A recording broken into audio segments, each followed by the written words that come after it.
अभी अपने बेड पे आके सुकून से लेटा कि यार सारा दिन के थक गए हैं। अब जब ये लेटा है तो इसे एक आवाज आई है कि मुझे निकालो, मैं जिंदा हूं। ये आवाज आ कहां से रही है? कि जो मंजर उसने 1 साल पहले देखा था कि 4 लड़कियां सामने से भागती हुई आ रही हैं, इसने देखा और एकदम खड़ा हो जाता है कि ये क्या, ये तो 1 साल पहले देखा है। वो चारों लड़कियां आके इसके पास रुक जाती हैं। इसने बिल्कुल निशाना ताका है उसके ऊपर और उसको मारने लगा है तो पीछे से एक आवाज आती है कि नहीं, मारना नहीं। कह रहा है मैंने देखा भी, महसूस भी किया और मुझे अंदाजा भी हो गया। दोनों मिलके पूछते हैं कि किस बात का? कहते हैं कि जिस बेड पे तुम लेटते हो उस बेड के नीचे एक लाश दफन है। अस्सलाम वालेकुम शेख साहब। वालेकुम अस्सलाम वरहमतुल्लाहि वबरकातुहू। और हम अपने आप को खुश नसीब समझते हैं कि इतना नफ्सा नफ्सी का दौर है, मतलब किसी के पास टाइम नहीं है हाय, एक दूसरे के लिए। क्या बात है। और इस नफ्सा नफ्सी के दौर में आप हमारे लिए टाइम निकाल लेते हैं, तो ये तुम्हारी मोहब्बत ये हमारे लिए खुश नसीबी है। अहमद, ये तुम्हारी मोहब्बत है। और इस नफ्सा नफ्सी के दौर में क्या याद दिला दिया तुमने। इस दौर के लोगों में वफा ढूंढ रहा हूं। इस दौर के लोगों में वफा ढूंढ रहा हूं। हाय हाय हाय हाय, क्या कह दिया कि इस दौर के लोगों में वफा ढूंढ रहा हूं, मैं जहर की शीशी में दवा ढूंढ रहा हूं। ओए हाय हाय हाय हाय, क्या बात है। जहर की शीशी में दवा ढूंढ रहा हूँ। दवा ढूंढ रहा हूं। शेख साहब वही वाला हम अपना फॉर्मूला अपनाएंगे कि मैं आपका ज़्यादा टाइम नहीं लूँगा, आप बस स्टोरी शुरू करें। बड़ा इंतज़ार है लोगों को। बिल्कुल ऐसे ही जिस तरह लोगों को इंतज़ार है उसी तरह मुझे भी ये इंतज़ार है कि मेरे सुनने वालों का टाइम ज़ाया ना हो। मैं तुमसे एक ऐसा किस्सा शेयर कर रहा हूँ कि जो मुझे भी किसी ने शेयर किया, मेरे किसी दोस्त ने। अच्छा, किसी दोस्त ने आपसे जी शेयर? मेरे अच्छे मिलने वाले हैं, उन्होंने मुझसे शेयर किया है कि शेख साहब ये किस्सा है यार, ज़रा देखें। तो मुझे वो अच्छा लगा, तो मैं सोच रहा हूँ आप लोगों से भी शेयर। बिल्कुल बिल्कुल शेयर करें। हमारे पाकिस्तान में एक जगह है, बड़ी खूबसूरत जगह है, नारान कागान। क्या बात है, नारान नारान नारान। कागान भी है। क्या बात है, वो जन्नत के नज़ारे हैं वहाँ। सुभान अल्लाह। क्योंकि वो जगह बहुत हाइट पे है। पाकिस्तान के नॉर्दर्न एरियाज बहुत खूबसूरत हैं। बिल्कुल। और नारान में आपको बताऊं, नारान और ऊपर चढ़ के, जी हाँ, बहुत हाइट पे है जगह। जब हम हाइट पे जाएंगे तो वहां पर एक जगह है, उस जगह नारान के अंदर एक जगह ऐसी है कि उसको कहते हैं सैफुल मलूक, झील सैफुल मलूक। अच्छा, उसमें इंटरेस्टिंग बात ये भी है, सैफुल मलूक जिस झील का आपने नाम लिया, एक तो आप हाइट पे चढ़ते हैं बिल्कुल, जहाँ पे आपकी गाड़ी चले जाती है। बिल्कुल। फिर उसके बाद सैफुल मलूक जाने के लिए आपको पहाड़ पे चढ़ना पड़ता है। बिल्कुल। वो आप जीप से चढ़ते हैं और कम से कम 1.25 घंटे की ड्राइव है। हाँ, 1.25 घंटे में आप वहां पहुंचेंगे जाकर। ठीक है। और सबसे बड़ी बात यह है कि आप जाएंगे तो सही, लेकिन वहां आप रुक नहीं सकते। आपको 100% मगरिब की अजान से पहले पहले वो जगह छोड़ देनी है। हाँ, क्योंकि पूछें वजह? लोग, वजह क्या है? वजह क्या है? वजह यह है कि वहां के बारे में बड़ा मशहूर है कि वहां 14वीं की चांदनी रात में वहां परियां उतरती हैं। सैफुल मलूक जो झील है वहां परियां उतरती हैं। ये सुना मैंने भी है, लेकिन कभी इत्तेफाक किसी का रुकना नहीं हुआ वहां पे, क्योंकि वो लोग रुकना नहीं देते। कौन देखेगा? ऐसे ही 4 नौजवानों की मैं कहानी आपको जो सुनाने लगा हूं, इन्होंने हिम्मत करके वहां रुके हैं ये लोग। अब ये क्या है? ये 4 दोस्त हैं अहमद। 4 दोस्त हैं, बड़े खाते पीते, बड़े घर के, और यानी माँ बदतमीज बच्चे। दुनिया की कोई ऐसी बुराई नहीं जो ये ना करते हो। ओए होए होए, समझे ना? बाप कमाई के बच्चे हैं और पैसे की रेल भेल है। ये चारों प्लान करते हैं कि यार हम लोग घूमने के लिए नारायण चलते हैं। नारायण चलते हैं। नारायण चलते हैं। ये चारों दोस्त अपनी जीप वीप लेके बेहतरीन सारा चीज इंतजाम करके ये नारायण के लिए निकल गए। 4 दोस्त। जहन में रहे कि बुरी तरह के अय्याश हैं। अय्याश हर वो काम करते हैं कि जो एक समझदार आदमी ना करे, ये वो काम करते हैं। अच्छा, ठीक है जी। ये चले गए नारायण के लिए। नारायण पहुंचे, होटल का रूम लिया, होटल का कमरा लिया। कमरे में बैठे में अब चारों एक दूसरे से बातें कर रहे हैं। बोले बाबा पहुंच तो गए? बोले हाँ। बोले बाबा यहाँ की रंगीनियाँ बड़ी मशहूर है। बोले एक काम करते हैं, वेटर को बुलाते हैं। हाँ, वेटर को बुलाते हैं तो वो हमें सही गाइड कर सकता है कि वो कहाँ जो काम कर रहे हैं, घूमने की जो जगह है, अय्याशी घूमने की जगह है, कुछ जाहिर उससे शेयर करेंगे, उससे शेयर करेंगे। उसको बुलवाते हैं। वेटर आता है, बोले जी हुक्म। बोलो देखो भाई, हम आए हैं यहाँ बिल्कुल ऐसे मूड से कि हम यहाँ कुछ रह ना जाए। कोई ऐसी जगह ले चल जो हमने अब तक ना देखी हो। बोले आप क्या चाहते हैं? वेटर ने पूछा। बोला हम जवान हैं, ये हमें कहना पड़ेगा कि हम क्या चाहते हैं। तुम समझो कि हम क्या चाहते हैं। तो उसने ये सोचा कि यार ये लोग खाते पीते लोग हैं, हाँ। पैसे की भरमार है, तो 4 पैसे मेरे भी बन जाएंगे। वो इस बात को लेते हुए उनसे जिक्र करता है। वो कहता है फिर आज मैं तुम्हें एक ऐसी जगह का पता बताता हूं कि जो तुमने सिर्फ सुना होगा, देखी नहीं होगी। वो कहता तुम कहो, हमें बताओ, हमें दिखाओ। वो कहता है मैं दिखाने को तो छोड़ दे, मैं तुम्हें बताता हूं, आप वहां पहुंचे। बोलता है कहां? बोलता है सैफुल मलूक, झील सैफुल मलूक। झील सैफुल मलूक, जो कम से कम यहां से 1.5 घंटे की ड्राइव है, जो हमको पहाड़ों पर चढ़ना है। और 1.5 घंटे की ड्राइव के बाद हम मकाम पर पहुंचेंगे। जब हम सैफुल मलूक पहुंचेंगे तो अहमद सर्दियों की रातें हैं, सैफुल मलूक झील जमी हुई है, वाइट हुई हुई पूरी झील, आए शीशा पूरा वाइट होता है जो पूरा ऊपर चढ़ते हैं ना white सर्दियों में। खूबसूरत मंजर। फिर ये वहां पहुंचे, हाँ। सैफुल मलूक पहुंच गए। अब वो इनको एक चीज की तंबी कर रहा है कि देखो तुम लोग वहां पहुंच तो जाओगे, लेकिन कोशिश करना कि वहां मगरिब की अजान तुम्हें ना हो, क्योंकि जो भी सैफुल मलूक झील घूमने के लिए जाता है वो वहां मगरिब की अजान से पहले पहले नीचे आ जाता है। यानी सैफुल मलूक झील के पास कोई भी नहीं, वहां पे ना, रुकने भी नहीं देते। ये कहते हैं हाँ हाँ बिल्कुल हम वापस आ जाएंगे, कोई नहीं, तुम हमें ले चलो। कहता मैं नहीं जाऊंगा, मुझे कोई काम है, आप लोगों को ये पता बता दी, आप लोग पहुंचे। ये तीनों दोस्त सैफुल मलूक पहुंचते हैं। 1.5 घंटे की ड्राइव, ये पहाड़ों से होते हुए और सफेद झरने होते हुए, और वहां बिल्कुल शीशा हुआ सैफुल मलूक। ये वहां पहुंचे, क्या देखते हैं कि जन्नत के नजारे हैं अहमद, सुभान अल्लाह, झील। बिल्कुल।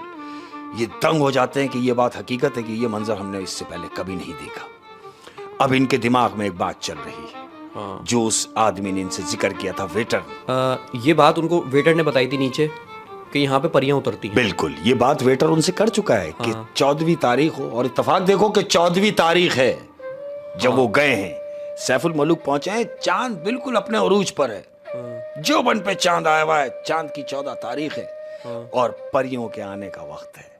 ये चारों वहां प्लान करते हैं कि हम यहां से नहीं उतरेंगे, फिर चारों यहीं रात काटेंगे। क्यों? क्योंकि हमने परियां देखनी है। अब ये यहां रुक तो गए हैं, ये देख रहे हैं कि सब लोग नीचे उतर गए हैं, और हमने यूं नहीं उतरना क्योंकि हमने परियां देखनी है।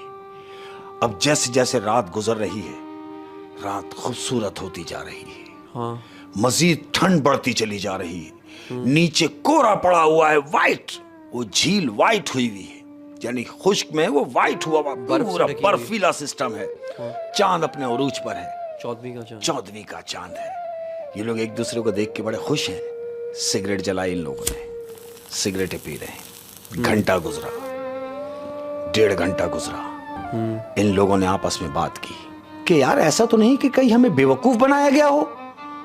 तो दूसरा कहता है छोड़ यार, तू परियों के चक्कर में लगा हुआ है, मंजर देख, कितना खूबसूरत मंजर है कि आसमान पे देख, तारे ऐसे लग रहा है जैसे हम हाथ से उखेड़ लें, हाथ से तारे नोच लें। इतना खूबसूरत मंजर कि पूरी झील सफेद हुई हुई है, एकदम जैसे बर्फ की चादर डाल दी हो किसी ने, इतना खूबसूरत मंजर। वो कहता है तू ये मंजर देख, मैं जिस मंजर के चक्कर में आया हूं मैं तो वही देखूंगा। बहरहाल ये बैठे हैं, 2 घंटे गुजरे अहमद। अच्छा, फिर ये चारों बैठे हुए हैं। चारों क्या देख रहे हैं? थोड़ा लम्हा गुजरा, क्या देखते हैं कि 4 लड़कियां सामने से भागती हुई आ रही हैं। लेकिन वहां तो कोई भी नहीं था, सब जा चुके थे नीचे। बिल्कुल ऐसा ही है।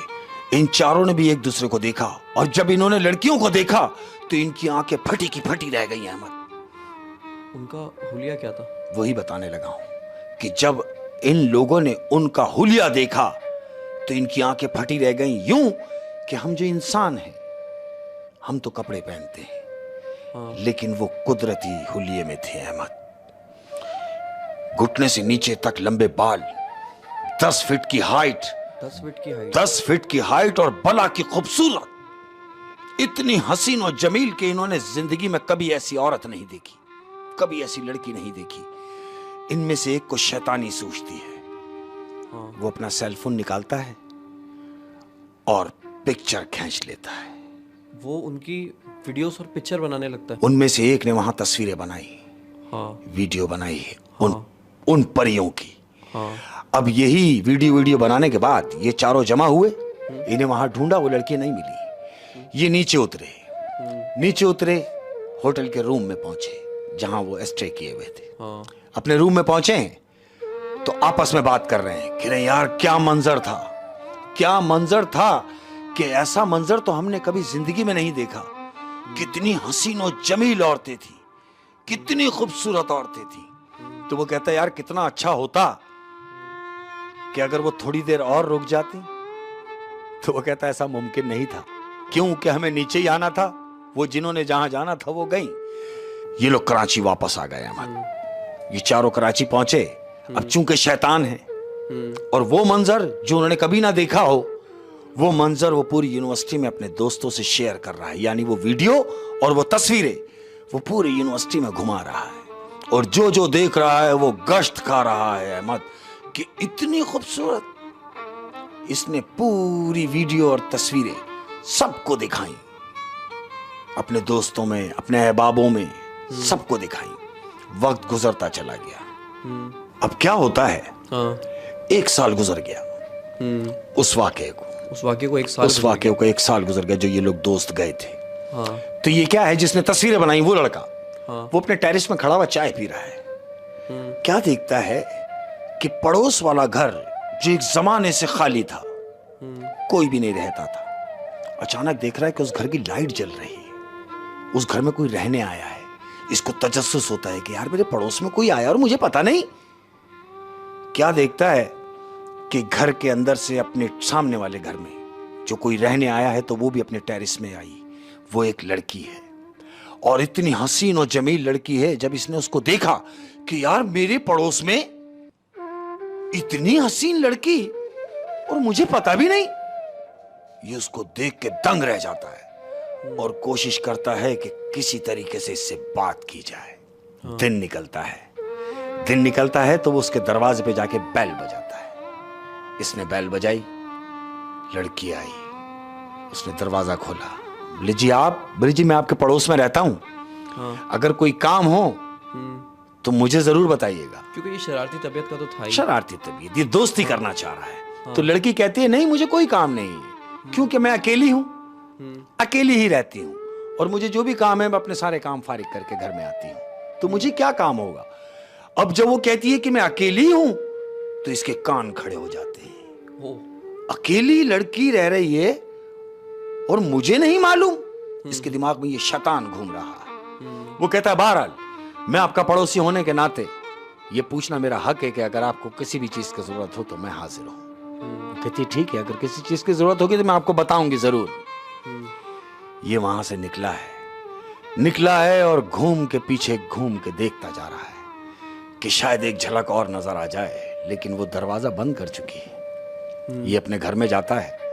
अब ये प्लान कर रहा है कि किसी तरीके से इससे दूसरी मुलाकात हो। ये क्या करता है कि बॉल उठा के उसके घर में फेंकता है।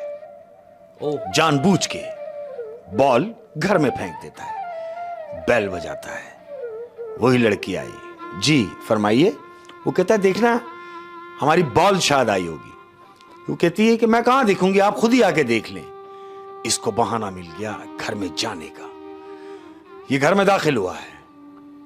अब ये गेंद ढूंढ रहा है, बॉल ढूंढ रहा है। बॉल तो इसे नजर आ गई है, लेकिन ये उठा नहीं रहा, ढूंढ रहा है। जब टाइम गुजर गया तो लड़की कहती है आपको बॉल मिली? कहता है हाँ मिल गई। ये बॉल के पास जाके बॉल उठाता है और कहता है कि आप अकेली रहती हैं? कहती है हाँ मैं अकेली रहती हूं। कहता है आपको डर नहीं लगता? फिर मुझे क्यों डर लगेगा, अकेले रहने से डर किस बात का? कह रहे नहीं मैं तो ये सोच रहा हूं कि आप अकेली कैसे रह लेती हैं। कहती कोई बात नहीं, मेरे को आदत है और मैं रह लेती हूं। ये बाहर निकलता है और निकलते निकलते कहता है कि कभी अगर चाय पीने का मूड हो तो मुझे जरूर बताइएगा। वो कहती है वजह? बोलता है मैं बहुत अच्छी चाय बनाता हूं। अच्छा। कहती है अच्छा, तो फिर एक काम कीजिए, जब आप आ ही गए हैं तो फिर चाय बना के पिला ही दीजिए। यानी इन दोनों की अंडरस्टैंडिंग हो रही है और ये दोनों क्लोज हो रहे हैं। क्लोज हो रहे हैं। ये चाय बनाने के लिए अंदर गए हैं दोनों। हाँ। वो अपने हाथों से चाय बनाता है अहमद। चाय बना के एक कप उसे देता है, एक कप खुद लेता है, बैठ के उसी के घर में चाय पी रहे हैं। हाँ। अंडरस्टैंडिंग हो रही है। चाय वाय पी के ही अपने घर के लिए निकला, चला गया। अब इसको तजस्सुस हो रहा है कि अपने दोस्तों को भी बताऊं, लेकिन वो कहता है अभी नहीं, पहले बात पक्की हो जाए, पहले मेरा काम पूरा हो जाए, उसके बाद मैं दोस्तों से शेयर करूंगा। वक्त गुजर रहा है, ये उस लड़की के पास फिर इसने बैल बजाई, लड़की आई, जी फरमाइए। कहता फरमाइए क्या? वही चाय। कहती आओ। अंडरस्टैंडिंग हो गई। अब इस हद तक अंडरस्टैंडिंग हो गई कि लड़का उससे कहता है कि तुम अकेली रहती हो, बोर नहीं होती? वो कह रही मैंने तुमसे कहा ना मुझे कुछ नहीं, मैं बोर नहीं होती। तो कहता है क्यों ना हम 1 से 2 हो जाएं। कहती क्या मतलब? शादी की ऑफर कर दी। वो कहता है कि आप मुझसे शादी कर लें, मैं आपसे शादी करना चाहता हूं। लड़की मुस्कुराती है, कहती है ना मेरे माँ बाप का आपको पता है, ना मेरे घर का आपको पता है कि मैं कहां से आई हूं, और आप मुझसे शादी के लिए एग्री हो गए, शादी करना चाह रहे हैं। वो कहता है मुझे किसी से कोई मतलब नहीं, मुझे मतलब सिर्फ आपसे है। क्योंकि वो उसके हुस्न में इस तरह गिरफ्तार पागल हो गया, दीवाना हो गया, बिल्कुल ऐसे ही। हाँ। वो कहती है कि ठीक है, हाँ। हम शादी करेंगे। शादी हो जाती है, लेकिन उसकी एक शर्त है। वो कहता है क्या? कि तुम मेरे किसी का भी नहीं पूछोगे, मेरे किसी ब्लड रिलेटेड का नहीं पूछोगे कि मेरी माँ कहाँ है, मेरा बाप कहाँ है, मेरा कौन भाई कौन बहन, कोई भी नहीं। तुम्हें मुझसे शादी करनी है, मैं तैयार हूं। अहमद, वो लड़की उससे शादी कर लेती है। इनकी शादी हुई। शादी के 2 दिन गुजरे। अब ये लड़की उससे फरमाइश करती है कि क्यों ना हम हनीमून के लिए कहीं बाहर निकलें। तो वो कहता है कि निकलें? अरे आप हुक्म करें। तो वो कहती है अगर सुनना चाहते हैं तो सुने, मेरी एक फरमाइश है। कहता है कहो, मैं पूरी करूंगा। हाँ। कहती है मुझे नारान ले चलो, नारान कागान ले चलो, मैं वहां घूमना चाहती हूं। अब चूंकि ये तो साल भर पहले गया था, टाइम हो गया। वो कहता है वो जगह तो मुझे भी बहुत पसंद है, तुमने मेरे दिल की बात कही है, हम बिल्कुल चलेंगे। अहमद, तैयारी पकड़ते हैं। दूसरे दिन ये नारान के लिए निकल गए। अब ये नारान पहुंचे, रूम लिया उसी होटल में रूम लेके रह रहे हैं। रात हुई, रात इन्होंने रूम में गुजारी। दिन निकला। लड़की कहती है यहां कोई और जगह नहीं है घूमने के लिए? वो कहता हाँ, एक ऐसी जगह है कि जहां हम जाएंगे तो सही, लेकिन हमें वहां मगरिब नहीं करनी, हम मगरिब की अजान से पहले पहले वापस आएंगे। वो कहती है ऐसी कौन सी जगह है? झील सैफुल मलूक वहीं का बता रहा है। कह रहा है यहां पर एक ऐसी जगह है जिसको झील सैफुल मलूक के नाम से पुकारा जाता है। वो कहती वहां की खासियत? कहता खासियत यह है कि जब 14वीं की रात हो, चांद की 14 तारीख हो, तो वहां परियों की आमद होती है। वो हंसती है। हाँ। कहती है तुम मुझे बेवकूफ बना रहे हो। कहता नहीं, मैंने खुद देखा है। वो कहती तुम पागल हो गए हो या मुझे बेवकूफ समझ रहे हो? तुमने परियां देखी हैं? वो कहता है हाँ, मैंने परियां देखी हैं। तो जिद करती है तो फिर मुझे भी परी दिखाओ। अहमद, ये इसको सैफुल मलूक के लिए लेके निकला है। अब ये सैफुल मलूक जा रहे हैं दोनों, यानी मियां बीवी हो गए हैं। ये दोनों सैफुल मलूक जा रहे हैं। ये दोनों ऊपर चढ़े, सैफुल मलूक पहुंच गए, घूम रहे हैं, फिर रहे हैं। असर हो गई। लड़का कहता है चले अब हम वापस चलें। गीती कहां? बोले नीचे, हम वापस चलते हैं। बोलता है क्यों? वापस क्यों? भाई जब हम यहां आए हैं तो पूरा मंजर देख के जाएंगे। ये उसकी बीवी जिद कर रही है। बीवी जिद कर रही है। वो कहता है यहां मना है, मैंने तुमसे कहा था कि हम यहां नहीं रुक सकते, चलो वापस चलो। ये घूमता है। अब जैसे ही ये घूमा है तो अचानक इसके कंधे पे कोई चीज आके लगी है। अब कोई चीज ऐसी लगी है कि जिससे ये बेहोश हो गया है और वहां गिर गया है। ऐसी चीज आके लगी जिससे ये बेहोश हो गया। अब ये वहां बेहोश गिरा हुआ पड़ा है। अब जब इसको होश आया है तो क्या देखता है अहमद मालूम? क्या? जब इसे होश आया तो वहां दूर तक कोई भी नहीं, और वही मंजर इसके दिमाग में घूम रहा है जो 1 साल पहले इसने इसी जगह देखा था। यानी वही तारे, वही चांद का मंजर, वही बर्फीली चादर, सफेद बुर्राक बर्फीली चादर। यानी जब वो सो के उठा तो वहाँ रात हो चुकी है। रात हो चुकी है और इसकी बीवी कोई भी नहीं है। इसकी बीवी कहाँ है? ये उठा और इसने देखा, आवाजें दी, बीवी वहां नहीं है। क्या देखता है कि जो मंजर उसने 1 साल पहले देखा था कि 4 लड़कियां सामने से भागती हुई आ रही हैं। इसने देखा और एकदम खड़ा हो जाता है कि ये क्या, ये तो 1 साल पहले देखा है। वो चारों लड़कियां आके इसके पास रुक जाती हैं। वही कद्दावर शख्सियत लड़कियां, वही घुटने से नीचे बाल, वही सुराई के माफी गर्दन, पिंक कलर, बला की हसीन, ये बड़ी बड़ी आंखें। वो उनसे कहता है कि तुम, मेरी बीवी कहां है? हाँ। तो उनमें से एक लड़की आगे आती है। वो कहती है मैं तुम्हारी बीवी हूं। कहता क्या कह रही हो? कहती है हाँ मैं तुम्हारी बीवी हूं। कह रहा नहीं वो तो कोई और थी। लड़की मालूम क्या कहती है? क्या? वो जो कोई और थी वो मैं थी। और बख्त इंसान, सुन सुन इस बात को कि जो तेरी सजा में तब्दील हो गया। क्या? कि 1 साल पहले तू यहां आया अपने दोस्तों के साथ आया, कोई बात नहीं, लेकिन तूने यहां वीडियो बनाई, तूने यहां तस्वीरें बनाई और ले जाके अपनी दुनिया के लोगों को सबको जाके दिखाया, अपने दोस्तों को, अपने अहबाबों को। उस होलिये में उनकी तस्वीरें तूने सबको दिखाई, सबको वीडियो दिखाई। तेरे जमीर ने तुझे मलामत नहीं किया? तुझे शर्म ना आई? तो वो कहता है ये सब बातें तुम मुझसे क्यों कर रही हो? कह रही मैं तुझसे ये बातें यूं कर रही हूं कि वो जो तस्वीरें तूने सबकी शेयर की सब दोस्तों से अपने, वो हमारी ही थी। और उसके बदले तू क्या समझा कि तुझे छोड़ दिया जाएगा? अच्छा, वो जब से इंतकाम की आग उसके दिल में जल रही थी, आग में वो जो उसने इस तरीके से बदला लिया कि वो उसको घर में से निकाल कर झील सैफुल मलूक पे दोबारा वापस लेकर आई, उसी जगह जिस जगह उसने वो बदतमीजी की। यानी आप देखें कि उसके पड़ोस में वो शिफ्ट भी हुई।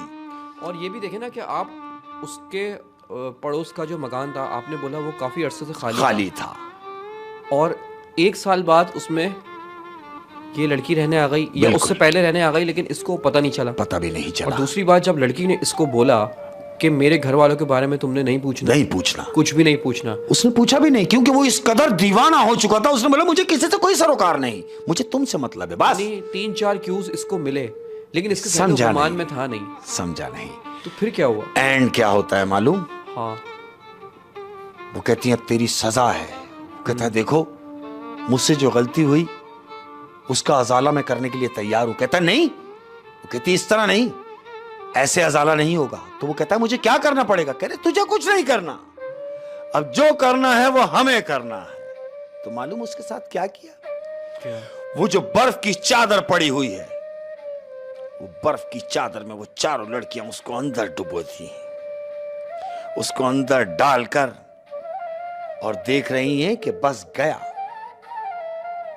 वो सैफुल मलूक की ही नजर हो गया अहमद। जहां पर उसने वो बदतमीजी की थी उसका अंजाम भी वहीं हुआ, मर गया। जब भी कहते हैं कि आप अगर जाते हैं किसी ऐसे मकाम पे, और सैफुल मलूक के बारे में तो मशहूर है कि वहाँ पे परियां होती हैं। क्या बात है, और सुभान अल्लाह जगह है वो, नो डाउट। चले आप ये नहीं भी मान रहे कि भाई परियां नहीं भी हैं, तब भी आपने वहाँ के रूल्स फॉलो करने हैं। बिल्कुल करने। अगर वहाँ के रिहायशियों ने और होटल्स जो होते हैं वहाँ पे उन लोगों ने मना कर दिया कि आपको रात को यहाँ पे नहीं रुकना। हाँ तो नहीं रुकना। और वैसे भी वहाँ पे बड़ा खौफनाक मंजर होता है। हाँ। रात को ना जैसा ऐसा अंधेरा होता है तो आप यकीन करें पिन ड्रॉप साइलेंस होता है। बिल्कुल। मैं वहाँ पे दिन में रुका हूँ। हाँ। तो मुझे उस जगह का एहसास है। दिन में ही ये भी है। और जो झील सैफुल मलूक गया है ना, वो इस चीज़ से वाकिफ है। बिल्कुल। कि झील सैफुल मलूक अगर आप जा रहे हैं, आपने ठंड का ही मुझे वाकया सुना। बिल्कुल ऐसे। अगर झील सैफुल मलूक आप जा रहे हैं नवंबर, अक्टूबर, दिसंबर, जनवरी में, तो इस ठंड जो झील होती है और ऊंच पर होती है, वो पानी नहीं होती, वो बर्फ होती है।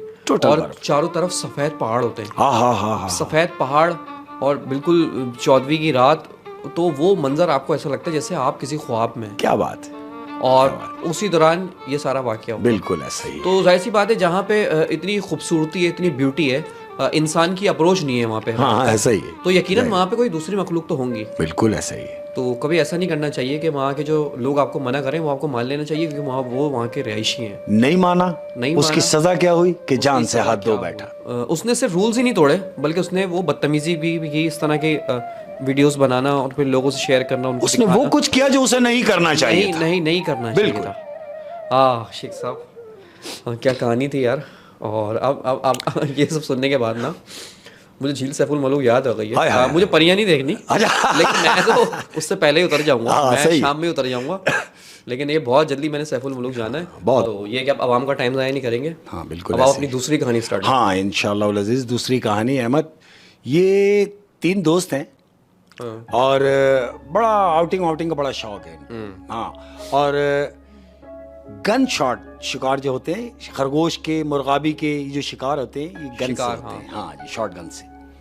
तो ये 3 दोस्त हैं, ये निकल गए अपनी जीप लेके शिकार पे। कहाँ गए? ये साकरान गए। हमारे बलूचिस्तान से टच होता है, साकरान एक एरिया है पाकिस्तान में, क्योंकि वो जंगली इलाका है। जंगल, टोटल जंगल है। तो ये वहां चले गए प्लान करके, तीनों दोस्त पिकनिक के मूड से ये साकरान गए। शिकार करेंगे खरगोश का, मुर्गाबी का, गन से। ये वहां पहुंचे, अपना खैमा वैमा लगाया, बेहतरीन अपना सामान वामान ओके किया। अब ये रात के इंतजार में है, ये पहुंच गए हैं दोपहर में। ये वहां पहुंचे, इन्होंने अपना सामान वामान ओके किया, खैमा वैमा लगाया है। अब ये रात के इंतजार में है। वजह क्या है मालूम? क्योंकि खरगोश का शिकार और मुर्गाबी का शिकार ये रात में ही होता है। ये रात में होता है। रात में होता है। ये रात के इंतजार में है।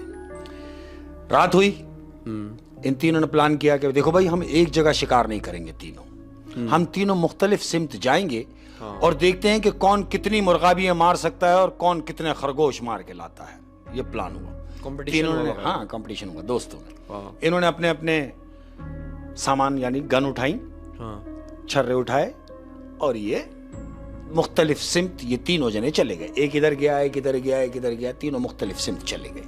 ठीक है। 2 जिधर गए वो गए, लेकिन ये जो तीसरा जो गया, इसके साथ क्या हुआ? ये वहां पहुंचे हैं। अब ये पोजीशन लेके बैठे हैं कि अब खरगोश इधर से आना है। ये बैठा हुआ बड़े मूड से बंदूक लेके, क्या देखता है कि काले रंग का खरगोश, तकरीबन नहीं कुछ भी थी, समझ लो कि 4 बालिश का खरगोश, काले कलर, ब्लैक कलर का खरगोश, सेहतमंद। इसने बोला यार माशाल्लाह जबरदस्त है। इसने बिल्कुल निशाना ताका है उसके ऊपर और उसको मारने लगा है, तो पीछे से एक आवाज आती है कि नहीं। पीछे से ये गैब से आवाज आई है इसे। ये उठा, इसने चारों तरफ देखा कि यहां तो कोई भी नहीं है। फिर अपने आप से कहता है कि नहीं, मेरा वहम होगा। ये फिर पोजीशन लेता है, खरगोश वहीं है। ये फिर पोजीशन लेता है, फिर निशाना ताकता है, और जैसे ही शूट करने लगता है, फिर आवाज रिपीट होती है कि नहीं, मारना नहीं। अब जो ये कहता है कि दूसरी आवाज, ये फौरन खड़ा होता है और भागता है, अपने दोस्तों को आवाज देता है, रिजवान, खुर्शीद, रिजवान, खुर्शीद, चीखता हुआ भाग रहा है। उन दोनों ने आवाज सुनी कि यार ये आवाज लगा रहा है। वो दोनों भी भागते हुए इसकी तरफ आए। क्या हुआ? क्यों चीख रहा है? बोले यार मैंने देखा कि मैं एकदम खरगोश मेरे सामने और मैं मारने लगा, पीछे से कोई आवाज आती है कि मारना नहीं। वो दो इसके जो दोस्त थे वो हंस रहे हैं, कह रहे बेवकूफ, जब खरगोश तूने देख ही लिया था तो कम से कम मार तो देता। खरगोश कहां देखा? बोला पीछे। बोला किस तरफ? बोला वो झील के किनारे। बोला फिर तूने मारा क्यों नहीं? बोला मारता कैसे, मुझे तो मना किया गया कि नहीं, मारना नहीं। वो कहते तू बेवकूफ है। कौन सी जगह थी? बोले चलो। ये इन दोनों को भी लेके वहां पहुंचता है जिस पॉइंट पे उसने खरगोश देखा है। लेके वहां पहुंचा।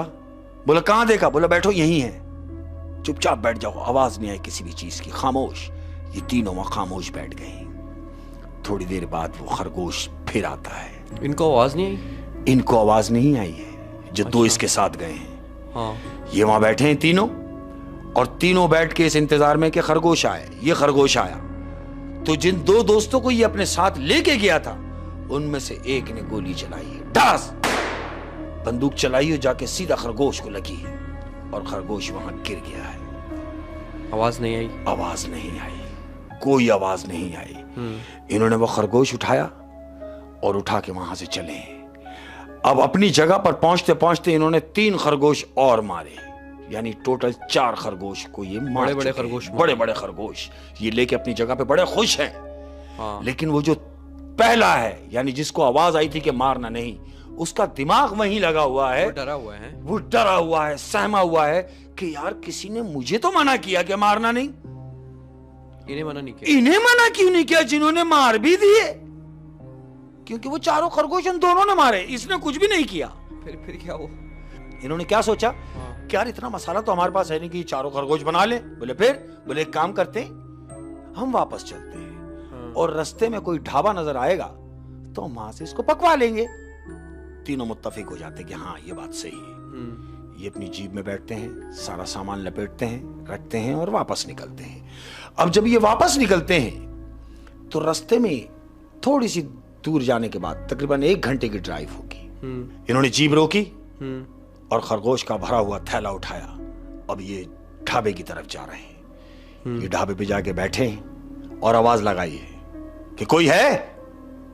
जाहिर है होटल के लोग हैं। उनमें से एक आदमी आया जिसकी हाइट कम से कम नहीं कुछ भी तो 7 फीट की हाइट, 7 साढ़े 7 फीट का आदमी। ये देख रहे हैं कि यार इतना बड़ा आदमी, इतने बड़े बड़े इसके हाथ। वो उससे पूछते हैं कि भाई आप यहाँ क्या करते हैं? उसने कहा कि मैं यहाँ खाना पकाता हूँ, बावर्ची था। उसने कहा अच्छा अगर तुम खाना पकाते हो तो भाई हम खरगोश शिकार करके लाए हैं, क्या तुम पका दोगे? वो कहता क्या लाए हो शिकार करके? कह रहा खरगोश। बोला मुझे दिखाओ तो सही, देखूं कि मुझे कितना मसाला चाहिए होगा। वो कहता है हाँ देखो। वो थैला उसके पास रख देते हैं। वो थैला देखता है, जो आदमी आया है थैला खोल के देखता है। वो कहता तुम पागल हो गए हो, मुझसे जिंदा खरगोश पकाने के लिए कह रहे हो?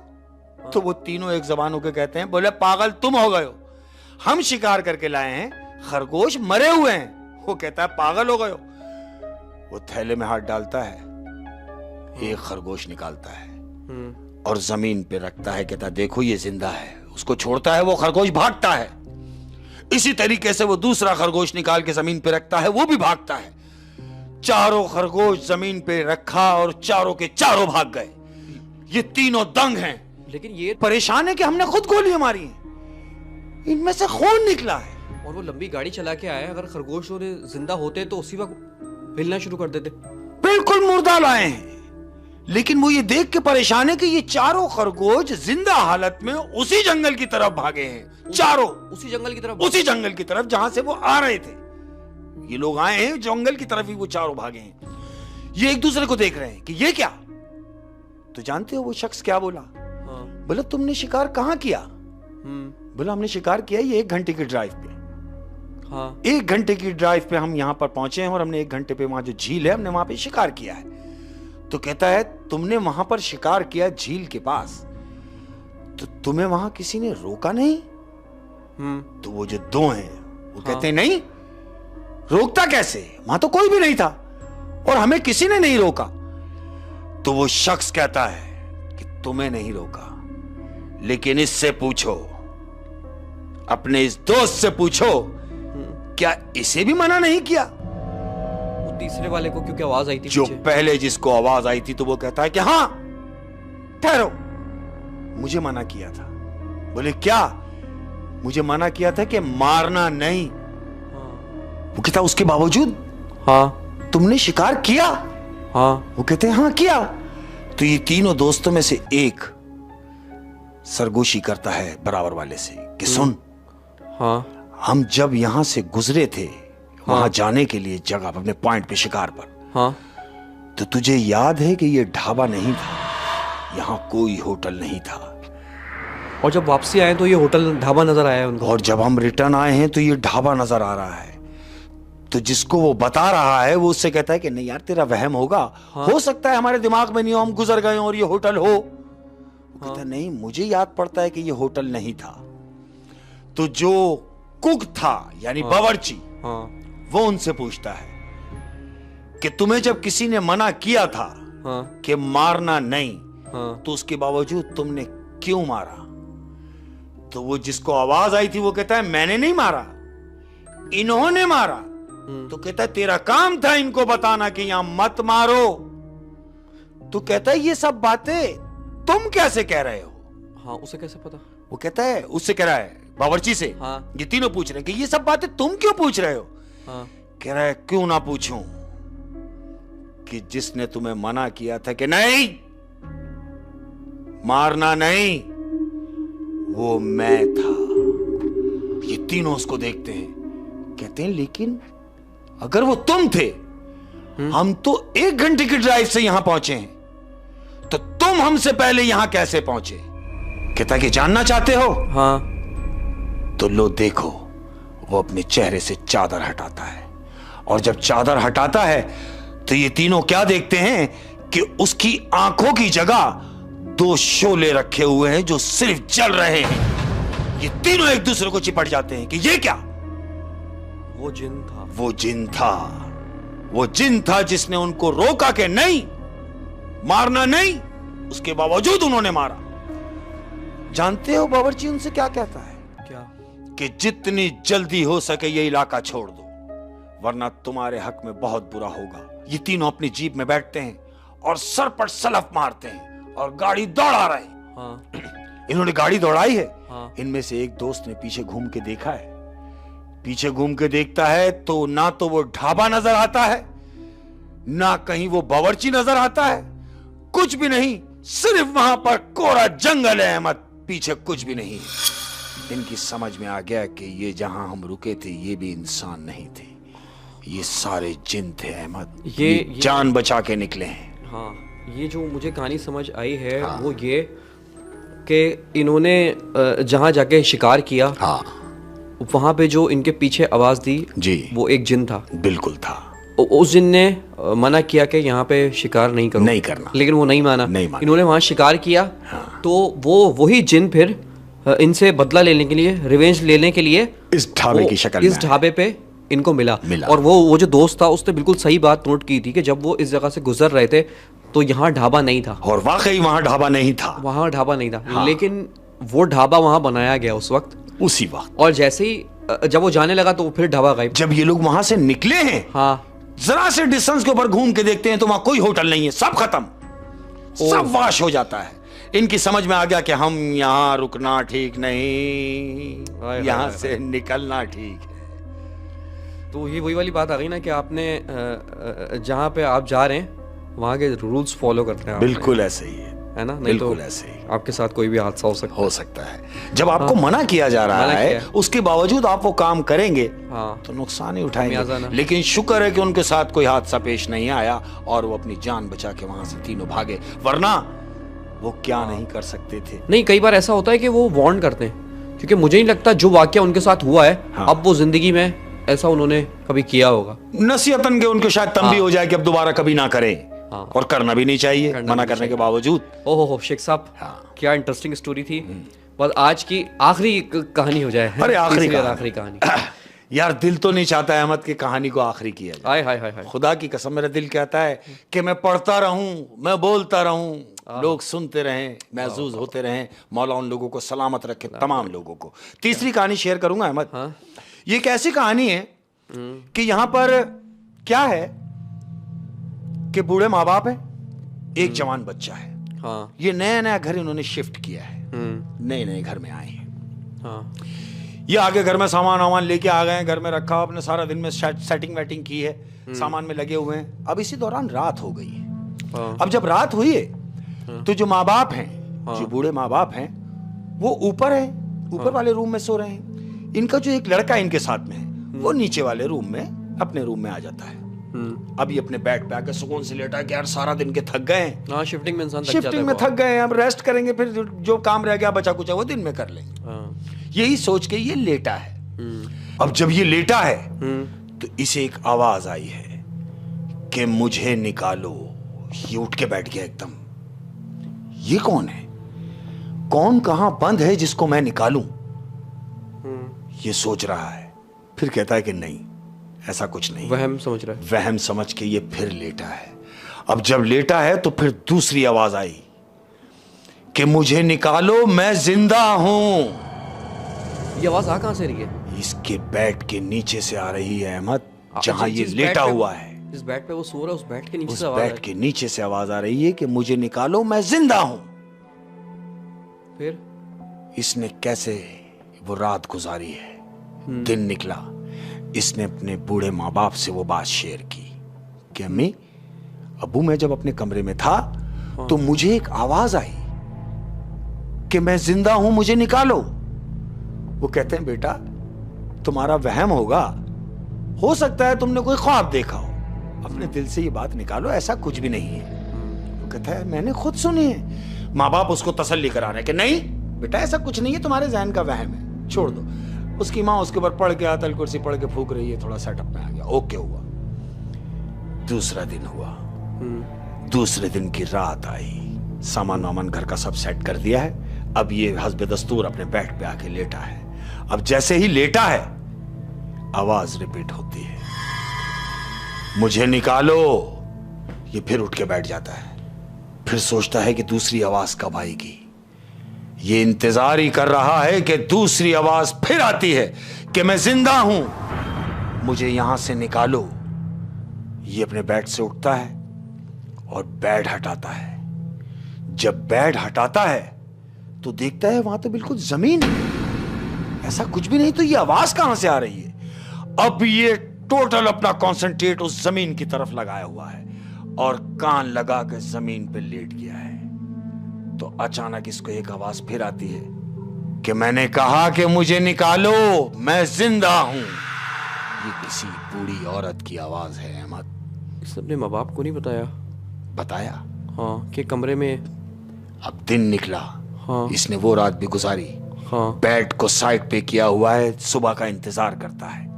सुबह हुई, ये अपने बाप को जाके बताता है कि अबू मैं ना कहता था आपसे कि मुझे आवाजें आ रही हैं। कहता बेटा तुम्हारा वहम होगा। कहता मेरा वहम नहीं, आप मेरे रूम में आओ। हाँ, वो अपने माँ बाप को रूम में लेकर आता है। कहता देखें मैं बेड पे लेटा हुआ था और बेड के नीचे से आवाजें आ रही थी, मैंने बेड भी हटा दिया, यहां तो कुछ भी नहीं है। उसका बाप बोलता है कि मैं ना कहता था तुम्हारा वहम होगा। कहता नहीं अबू, एक काम कीजिए, आज आप मेरे कमरे में ही सोएंगे, आज की रात आज मेरे कमरे में गुजारेंगे आप, ताकि जो भी कुछ है आपको पता चले। हाँ, मैं अगर आपसे कह रहा हूं तो आपको बिलीव नहीं हो रहा। वो कहता हाँ बेटा चलो मैं तुम्हारा ये शक भी दूर कर देता हूं। इसका बाप उस रूम में रात को रुकता है। बेटा सोफे पे सो रहा है, बाप उसका बेड के ऊपर है।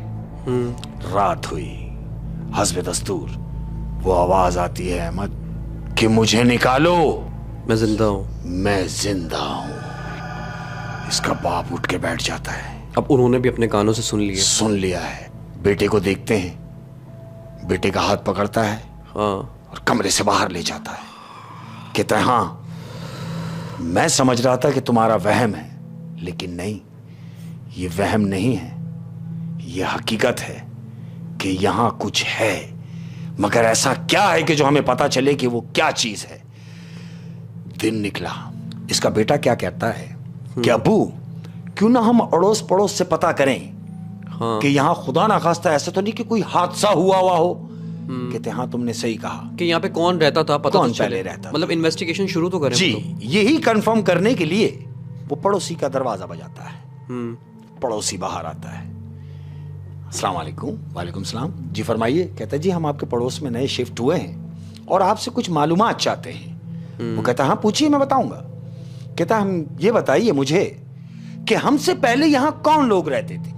तो वो पड़ोसी उसको बता रहा है लड़के को कि भाई तुमसे पहले यहां 2 मियां बीवी और एक बूढ़ी औरत यानी सास, उसकी बीवी की सास, लड़के की मां, हाँ, ये 3 लोग यहां रहते।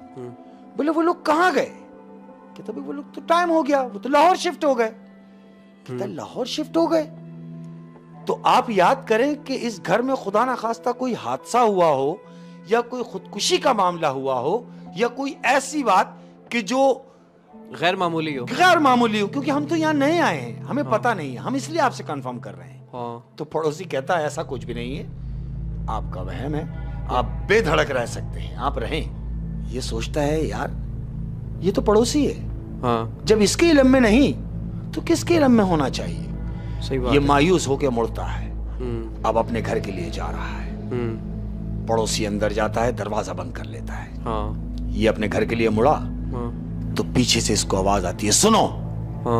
ये पीछे घूम के देखता है तो वही पड़ोसी जिसके पास से ये आ रहा है, वो उसको बुलाता है और कहता है, हाँ एक बात जो गैर मामूली है और जो मैं तुम्हें बताना जरूरी समझता हूं। जब तुमने इतना इसरार किया है तो सुनो कि ये बताना है कि जिस वक्त जो तुमसे पहले यहां रहते थे, जब लोग यहां से वो घर खाली कर रहे थे और जब वो यहां से जा रहे थे, उनके जाते वक्त उनकी बूढ़ी मां उनके साथ नहीं थी।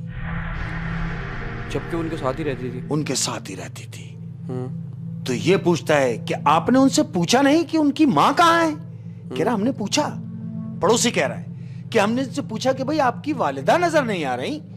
तो जानते हो जो पहले रहते थे उन्होंने क्या जवाब दिया? उन्होंने कहा कि हमारी वालिदा लाहौर में थी, वहां अचानक उनकी हालत खराब हुई और वहां उनकी डेथ हो गई, जिनको हमने वहीं दफनाया। तो हम पड़ोसी होने के नाते उनसे इजहार अफसोस किया कि हमें बड़ी तकलीफ हुई, आपकी वालिदा की डेथ हो गई। बहरहाल इस बात को जहन में रखें कि जब वो यहां से गए तो उनकी मां उनके साथ नहीं थी। फिर वो कहता है तो फिर मैं क्या समझूं? कहता नहीं, समझने की तो बात ही नहीं है। जो बात हमने देखी वो हमने तुमसे शेयर की, आगे मुझे नहीं मालूम। ये यही सोच के अपने घर की तरफ जा रहा है। अब इसके दिमाग में है कि बूढ़ी मां को वो छोड़ गए थे, लेकिन वो तो कह रहे हैं कि वो तो मर गई। अब क्या करता है कि ये बात अपने बाप से जाके शेयर करता है कि मैंने पड़ोसी से पूछा है, तो पड़ोसी ने मुझसे ये कहा कि जब ये यहां से जा रहे थे तो इनकी वालिदा इनके साथ में नहीं थी। उसके बाप को डाउट होता है। वो एक आलिम के पास जाता है। वो आलिम को लेके अपने साथ घर में आता है कि जरा देखें कि मामला क्या है, कि ये मामलात क्या हैं। वो आलिम बोलता है कि आप कमरे से बाहर चले जाएं। उन दोनों को कमरे से बाहर भेजता है, कमरा बंद करता है और 1 घंटा गुजारता है उस कमरे में। वो आलिम जो आया है अकेला।